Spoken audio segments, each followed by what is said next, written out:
Welcome to the Best Little Town Podcast, your go-to source for everything happening in the town of Bedford's local government. Whether it's new initiatives or important decisions shaping our town's future, you'll hear it right here. This podcast is dedicated to keeping our residents informed and engaged. Greetings, salutations, and welcome to this episode of the Best Little Town Podcast, brought to you by the town of Bedford in association with our media partners, Media Squatch. My name is Bart Warner. I'm the town manager of Bedford. It's my privilege to serve you in that capacity and also to play the role of host for this effort to provide greater information to our citizens, businesses, visitors, and other interested parties into the happenings of the town government and in our community, which we tout as being the world's best little town. This past Tuesday night, July 9th, there was a regular meeting of the town council. I'll begin that recap by noting an interesting administrative aspect of that, which namely was the fact that Councilman Todd Foreman attended the meeting via electronic means.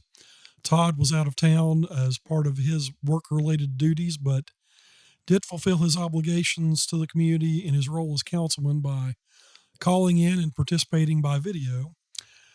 In order to do that, according to their bylaws, the council had to approve Todd's participation, and of course they did so unanimously before opening the regular meeting agenda. After approving the minutes from the previous meeting, I gave my report to council as follows. The Chamber of Commerce is hosting its 85th Excellence in Business Awards Gala event on Thursday, September 12th at Cedar Oaks Farm. If you're interested in learning more about that event, please reach out to the Bedford Area Chamber of Commerce. Also, with the current hot July weather we're experiencing, the electric utility wishes to remind folks that with the increased use of air conditioning and the increased demands on our power system, it's reasonable to anticipate some higher than normal electric bills probably showing up as early as next month. We also note that this kind of weather, which is actually over several years somewhat normal, temperatures for the last couple of years have been a little milder in July than we would usually expect. But when it is hot like that, it tends to expose weaknesses in our system more often due to the increased demand. One of the primary charges of our electric utility is to provide reliable service. We hope it never goes out, but if your power does go out, our commitment is to restore it as soon as possible. Understand also that the hot weather is a challenge for our crews who have to respond in person to do that. For all these related matters, the billing and the time it takes us to restore power outages, we appreciate your patience and we ask for your continued indulgence.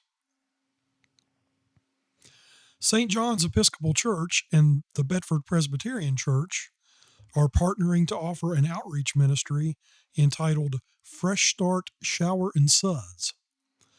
Persons who are experiencing housing insecurity and need a place to shower or do laundry can do so subject to volunteer availability at 112 Center Street on Monday and Wednesday mornings from 7 a.m. to 11 o'clock a.m. and on Thursday evenings from 4 o'clock p.m. to 8 o'clock p.m. More information about this ministry can be obtained from Tim Brook, who happens to be our colleague in the Bedford Police Department. Tim can be reached via email at copinbedford@gmail.com, or you can call him on his cell phone at 434-944-2461. The only other thing I had to report Tuesday night was an addition to the council agenda, which was approval of a Battle of the Bands event sponsored by the Central Virginia Business Coalition to take place at Liberty Lake Park on August 17th from 5 p.m. to 9 p.m. In appearances before council, we were joined by Ms. Janet Roby, who noted that she is a member of an organization called Concerned Women for America, who have taken it upon themselves to pray for all public institutions and public officials. And during the meeting, she cited scripture, specifically Colossians chapter 1, verses 9 through 11, and offered prayer for town council and its deliberations Tuesday night. During council comments, Councilman Darrell Updike noted the passing of Randall Fletcher, who was a longtime officer with the Bedford Police Department. Of course, we remember his service with gratitude, and we ask for prayers of comfort for his family and loved ones. Councilman Stacey Haley thanked all those who were in attendance Tuesday night, and we did have a better than average crowd in terms of what we usually have physically in attendance at the council meeting. Vice Mayor C.G. Stanley complimented town staff for their work in pulling off the July 3rd fireworks display, and also recognized Jonathan Hayden, who sponsored a very successful event at Liberty Lake Park that evening as well. CG noted that on June 22nd, he participated in a cleanup day sponsored by the Chamber of Commerce and the town of Bedford. He specifically thanked Foster Garrett of the Bedford Chamber and Mary Zirkle of town staff for putting together this event.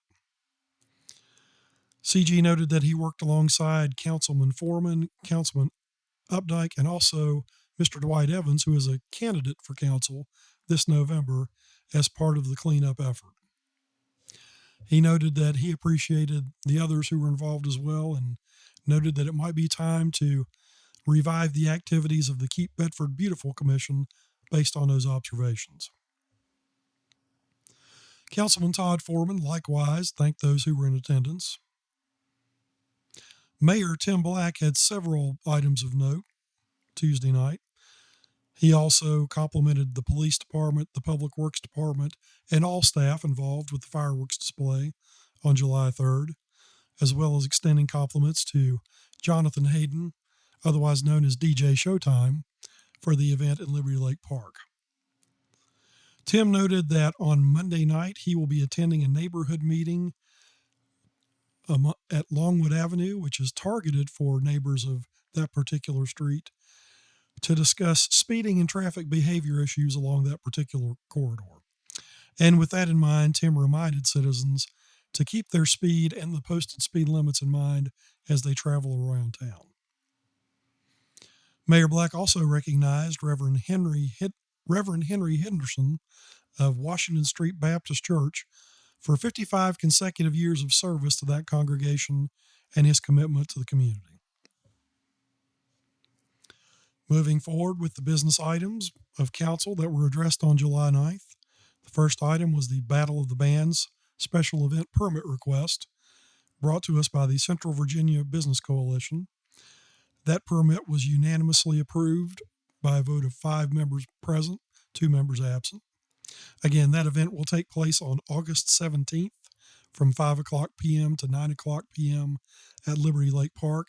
It is an event that has been held in the past and has been very popular, and we encourage people to keep an eye out and come out and support those musicians and the organizations as well. Moving into the new business portion of the agenda, Jim Messier, who is the chair of the Bedford Redevelopment and Housing Authority, gave a presentation regarding that group's strategic plan and their activities.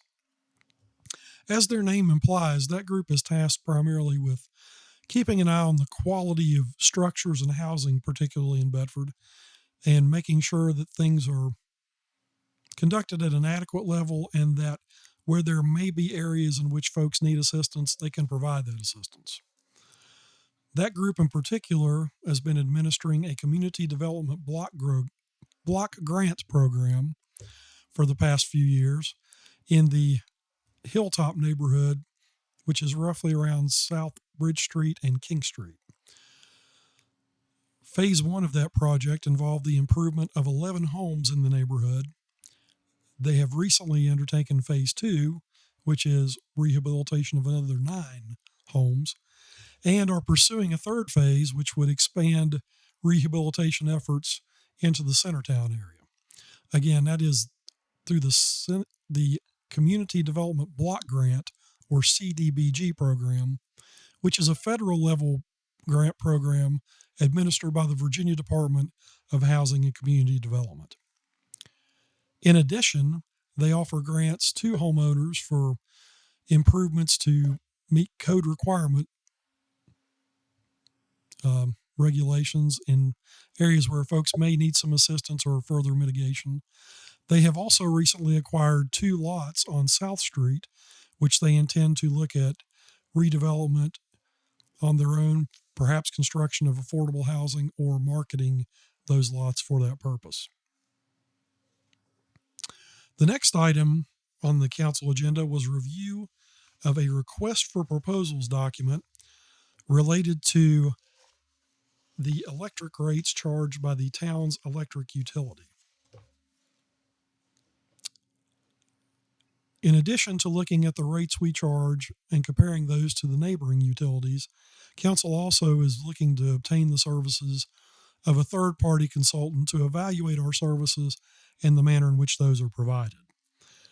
Council verbally approved release of the request for proposals on July 17th, and submittals in response to that RFP will be due August 16th.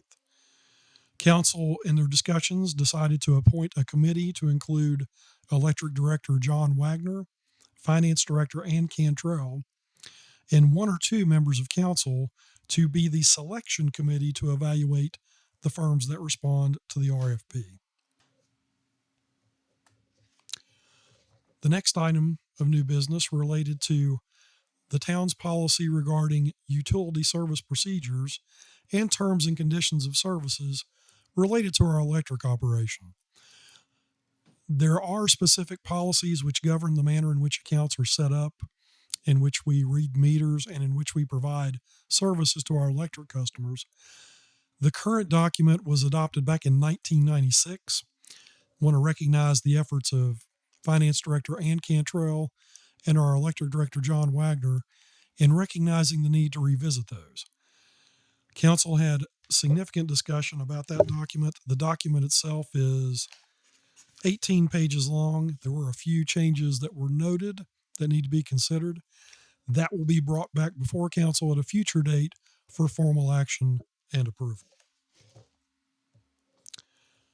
The next item of new business to come before the town was a request from the Bedford Elks Lodge for exemption from real estate taxes. The Bedford Elks Lodge currently operates out of a storefront on West Main Street in the town of Bedford. They have been granted such exemption by Bedford County and are following up with the town to obtain similar relief. John Owen spoke on behalf of the local lodge and provided a wealth of information regarding their services to the community and to the citizens of the area in general. Council did discuss the matter. There are certain criteria under the Code of Virginia that have to be met. Council encouraged the lodge to complete an application citing those requirements, at which time they would come back and a public hearing would be held on that request. Please be on the lookout for future agendas when we receive that information from the Elks Lodge and also receive review and go ahead from the town's attorneys. The last item of business at the council meeting was something of a housekeeping item, but something very important, and that is a restatement of the town's written position on equal employment opportunity. That is updated on a regular basis, and when it is approved by town council, the signed written statement is posted on our legal posting board within the municipal building. The statement, which council adopted Tuesday night, which is in effect for the current year, states as follows. The town of Bedford is an equal opportunity employer, and hereby affirms that it is the policy of the town to maintain and promote equal opportunity and diversity for all employees, applicants for employment, and contractors in accordance with the relevant federal and state laws.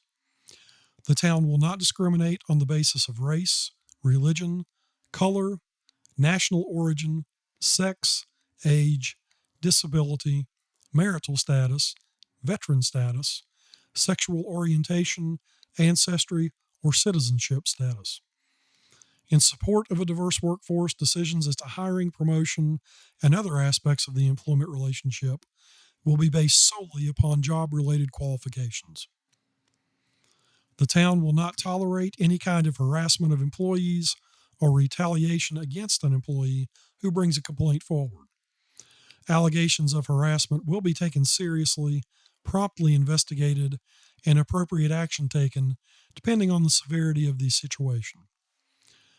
That was adopted on the 9th day of July, 2024, and certified by Mayor Tim Black. And that concluded the business activity of Town Council.